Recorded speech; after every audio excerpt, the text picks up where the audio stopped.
Bienvenue, aujourd'hui on se penche sur une série d'exercices corrigés qui portent sur les fonctions polynômes du second degré. Oui, L'idée c'est vraiment de décortiquer ensemble ces corrections, de revenir sur les notions clés et puis de voir aussi l'importance de la calculatrice dans tout ça. exactement. C'est un sujet central. Ces fonctions, on les retrouve un peu partout. Hmm, Revoir ces exos corrigés, c'est s'assurer qu'on a bien compris comment ça marche. mhm. Les variations, où ça s'annule, le signe, c'est essentiel. Allez, c'est parti. On commence avec la première fiche, page 4. Les variations. La correction, elle insiste d'abord sur A, B, C. Identifier les coefficients. Oui, la base. Indispensable même. Sans ça, on peut rien faire. C'est un peu la carte d'identité de la fonction, quoi. C'est ça. Et ensuite vient le calcul de moins b sur 2a. Ça donne l'abscisse du sommet, le point où tout bascule en quelque sorte. Le point clé. Voilà. Et la correction le montre bien.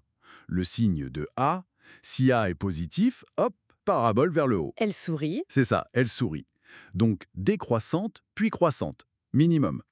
Si A est négatif, bah elle est triste, D'accord. tournée vers le bas. Croissante, puis décroissante, maximum. Et j'imagine que voir la courbe, ça aide énormément à ce stade. Oh mais complètement.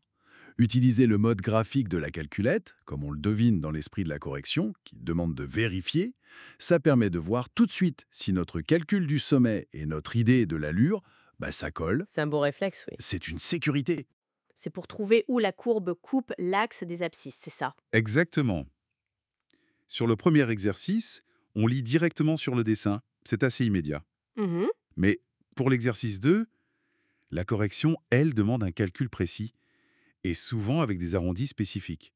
Je vois 0,17 et 1,83 pour une des équations. Oui. Mais pour obtenir ça vite et bien, comme c'est demandé, le solveur d'équations de la calculatrice est hyper pratique. Ah, donc la machine est surtout là pour la précision et la rapidité sur ses racines. C'est tout à fait ça. Précision et rapidité. Et une fois qu'on a ces racines, d'ailleurs, l'exercice 3 demande de tracer l'allure. Oui. Et là, on sert justement de ces racines qu'on vient de trouver et du signe de A pour faire un petit dessin rapide de la parabole. Page suivante, page 6. Le signe du polynôme. La correction nous guide pour construire les tableaux de signes. Oui, et ça découle directement de ce qu'on vient de faire. C'est lié aux racines qu'on a trouvées en résolvant f de x égale 0. D'accord. S'il y a deux racines distinctes, prenons l'exemple moins x carré plus x plus 12. Ça s'annule en moins 3 et 4. Oui, et bien comme A est négatif ici, le polynôme sera négatif à l'extérieur des racines, donc avant -3 et après 4, et positif entre -3 et 4. La correction l'explique très bien avec le tableau. Et s'il n'y a qu'une seule racine ou pas du tout? Alors, s'il n'y a qu'une seule racine, dite racine double, le polynôme est toujours du signe de A, sauf en ce point où il vaut 0, bien sûr. D'accord. Et s'il n'y a pas de racine réelle? C'est encore plus simple. Il est tout le temps du signe de A, partout. Et là aussi, j'imagine un petit coup d'œil au graphique sur la calculatrice. Ça ne fait pas de mal. Ça confirme tout de suite si notre tableau de signes tient la route par rapport à ce qu'on voit. Parfait.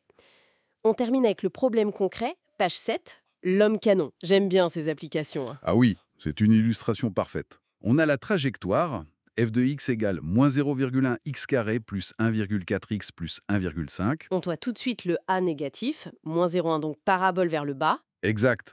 Pour la question 4, l'altitude maximale, la correction nous ramène au sommet. On calcule moins b sur 2a, ça donne x égale 7. Mhm. Et puis on calcule f de 7, l'altitude quoi. Et ça fait 6,4 mètres. Logique. Et pour le matelas de réception, où est-ce qu'il doit atterrir? Ça, c'est la question 5. Il faut résoudre f de x égale 0. Quand est-ce qu'il touche le sol? D'accord. La correction nous dit g, hop, solveux de la calculatrice, et ça donne x égale 15. Il y a aussi une solution négative, moins 1, mais bon, elle n'a pas de sens ici. Non, forcément.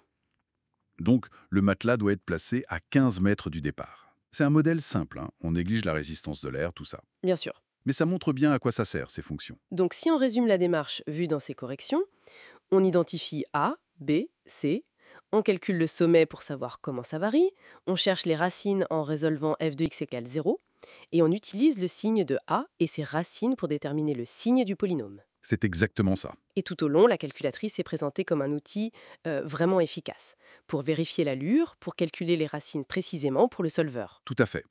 Un outil d'aide à la résolution et à la vérification. Et juste pour ouvrir une petite piste de réflexion, Oui, on pourrait se demander, et si la poussée du canon était différente? Ça changerait là. Ou si le canon était plus haut au départ? ça changerait le C. Ah oui, Visualiser ça, même juste dans sa tête ou en jouant avec un graffeur sur la calculatrice, ça aide vraiment à sentir l'impact de chaque coefficient sur la trajectoire. C'est plus juste des maths, ça devient de la physique presque.